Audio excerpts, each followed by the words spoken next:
plus adore. Viens, ne tarde plus, donne ton cœur. Viens, c'est que tu es adore. Viens, c'est que tu es devant ton Dieu. Viens. Un jour toute langue dira tu es Dieu. Un jour tout genou fléchira. Mais le vrai trésor est pour ceux qui t'ont choisi dès aujourd'hui. Viens, ne tarde plus, adore. Viens, ne tarde plus, donne ton cœur. À tout le peuple de Dieu qui nous écoute, à tous les saints qui sont dans le monde entier, que la grâce et la paix vous soient données de la part de Dieu notre Père et du Seigneur Jésus-Christ. Écoutons cette promesse tirée du livre du prophète Ésaïe, chapitre 54, verset 4. Ne crains pas, car tu ne seras point confondu. Ne rougis pas, car tu ne seras pas déshonoré, mais tu oublieras la honte de ta jeunesse et tu ne te souviendras plus de l'opprobre de ton veuvage. Amen.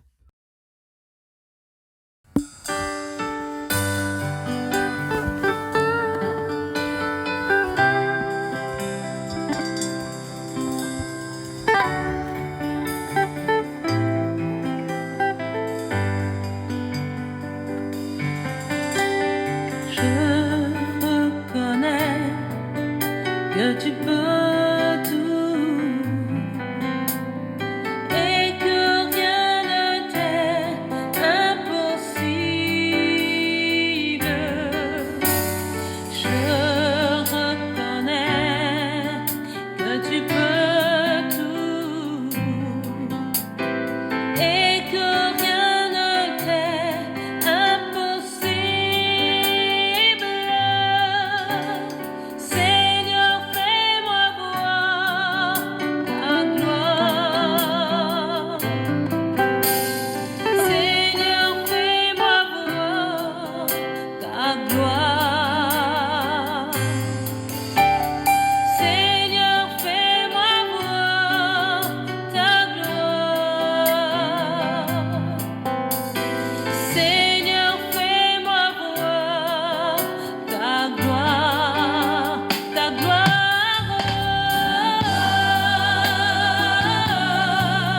Seigneur, Seigneur, fais-moi voir ta gloire, ta gloire. Seigneur. En ce jour béni, chers frères et sœurs, nous aimerions nous entretenir sur la honte. Le chrétien et la honte. C'est quoi la honte? Qu'est-ce que la Bible nous enseigne? Quelles sont les conséquences de la honte? Autant de questions qui nous orienteront dans notre réflexion. Comme vous le savez, la honte est une émotion complexe qui est très difficile à cerner. Elle est souvent décrite comme un sentiment de culpabilité, d'humiliation ou d'infériorité, déclenché par plusieurs facteurs tels que la transgression de la loi, des normes sociales ou morales, une erreur ou un échec, une comparaison défavorable avec les autres, une perception d'être rejeté ou exclu. La honte a toujours un impact négatif sur la santé mentale et physique. Des sentiments de dépression, d'anxiété, d'isolement et de faible estime de soi peuvent naître après avoir essuyé une honte.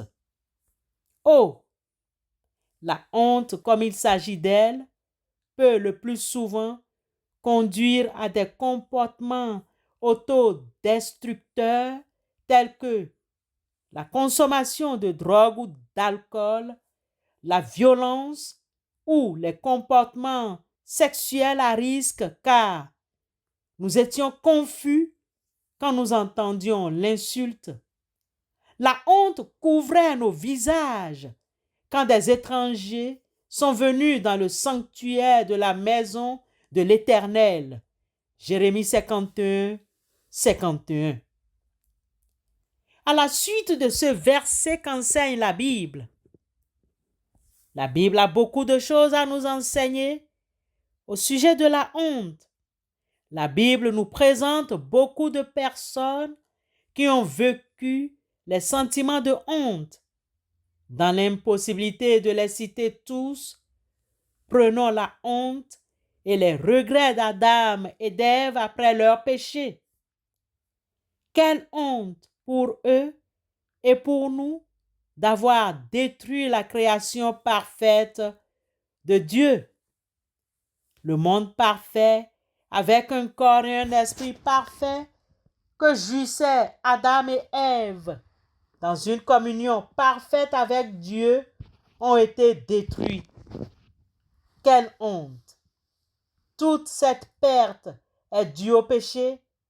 Toute la création a été affectée par le péché et cela a ouvert la voie aux maladies, à la corruption, à la mort et à la séparation éternelle avec Dieu. Depuis cette époque, tous les humains naissent pécheurs avec un penchant naturel pour le péché. Heureusement, Dieu, dans sa souveraineté, avait déjà préparé un plan pour nous racheter par le sacrifice de son Fils, Jésus-Christ, qui donne à chacun de nous la possibilité d'être sauvé et de vivre éternellement avec lui. Malgré cela, Adam et Ève ont certainement regretté toute leur vie la perte de leur innocence et des bénédictions qui y étaient liées. À la suite du péché, ils ont eu honte, alors qu'au début, dans le jardin, ils n'avaient pas honte de leur nudité. Par la suite, nous savons qu'ils en ont eu honte. Adam répondit, « J'ai entendu ta voix dans le jardin et j'ai eu peur parce que je suis nu et je me suis caché. » Et l'Éternel Dieu dit, « Qui t'a appris que tu es nu? Est-ce que tu as mangé de l'arbre dont je t'avais défendu de manger? » Genèse 3, 10 et 11. Ensuite, prenons le cas de l'apôtre Pierre, qui aussi avait eu honte. En effet, quelques heures avant la trahison de Jésus, Pierre avait promis à Jésus qu'il était prêt à donner sa vie pour lui. Mais Jésus lui a répondu que cette nuit même, il le nierait 3 fois. Simon-Pierre lui dit, « Seigneur, où vas-tu? » Jésus lui répondit, « Où je vais, tu ne peux me suivre maintenant, mais tu me suivras dans la suite. » Pierre lui dit, « Seigneur, pourquoi ne puis-je pas te suivre maintenant? Je donnerai ma vie pour toi. » Jésus lui répondit, « Tu donneras ta vie pour moi. En vérité, je te le dis, le coq ne chantera point que tu ne m'aies renié 3 fois. » Jean 13, 36 à 38. Un peu plus tard, Pierre a effectivement renié Jésus parce qu'il craignait pour sa vie. Après cela, il sortit et pleura amèrement. Luc 22, 62, Jean 18, 15 à 27, Matthieu 26, 31 à 35 et ses parallèles. Bien-aimés, n'oublions pas que Pierre a été restauré et grandi dans la foi au point de devenir un des pères fondateurs de l'Église primitive. Après avoir été pardonné, il a affermi ses frères et sœurs, ainsi que Jésus l'avait annoncé. Luc 22, 32. Pierre a vécu le restant de sa vie avec la honte et le regret d'avoir renié Christ publiquement. Mais sa compréhension approfondie de la personne et de l'œuvre de Christ lui a permis de surmonter ses sentiments parce qu'il savait que Dieu, dans sa grâce, lui avait pardonné, ce qui lui a permis de dépasser ses regrets pour prendre soin des brebis de Jésus. Jean 21, 17. Par contre, l'apôtre Paul écrivait que, en effet, je n'ai pas honte de l'évangile de Christ. C'est la puissance de Dieu pour le salut de tout homme qui croit, du juif d'abord, mais aussi du non-juif. Romains 1, 16.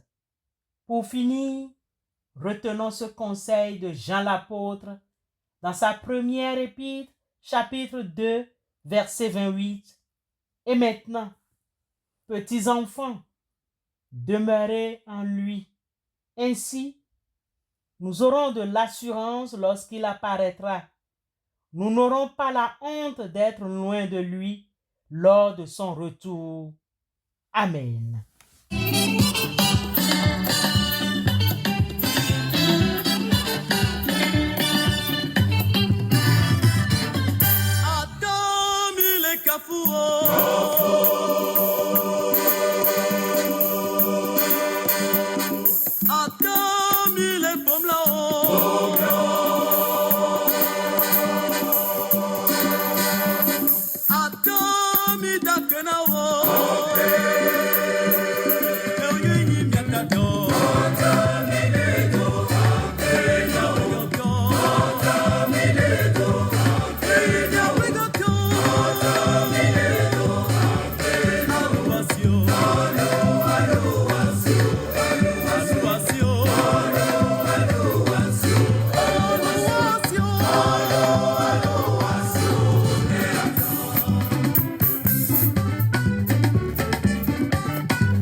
Père Tout-Puissant, nous venons humblement devant toi pour te confier les jours de nos vies.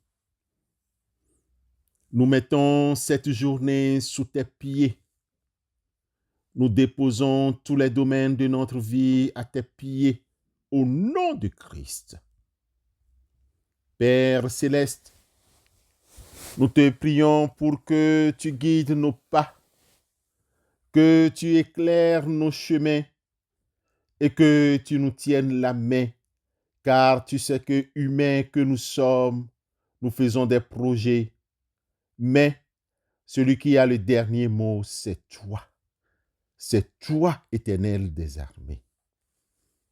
Nous pouvons penser que tout ce que nous faisons ou disons est bien, mais c'est toi, Éternel Dieu, qui apprécie nos motivations. Recommande tes œuvres à l'Éternel et tes projets se réaliseront. À partir de tes promesses tirées des versets 1 à 3 du livre des Proverbes au chapitre 16, accorde-nous la grâce de savoir lire ta volonté et s'y conformer. Nous n'aimerions pas nous éloigner de ton chemin. Reste auprès de nous au nom de Jésus. Tout-Puissant Père, nous te prions pour que tu nous aides à prendre les bonnes décisions tout au long de cette journée. Nous te prions pour que tu nous donnes tes révélations, les révélations divines. Révèle-nous ce que nous devons faire, que l'ennemi ne veut pas que nous sachions.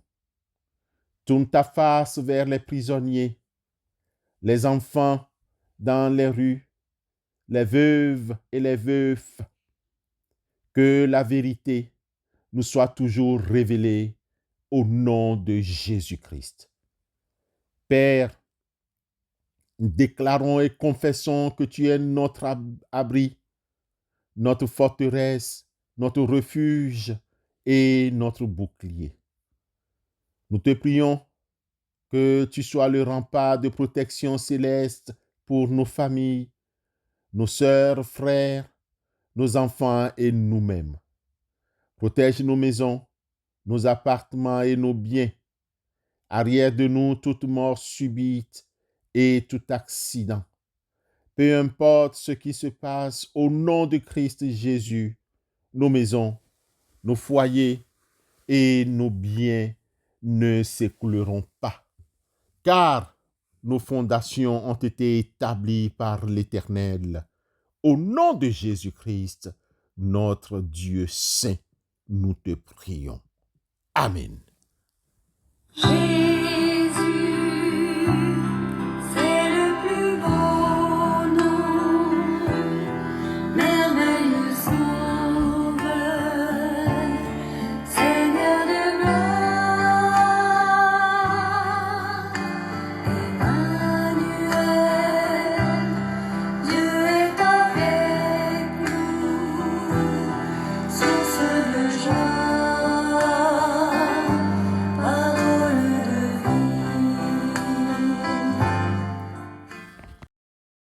Recevons la bénédiction de la part du Seigneur.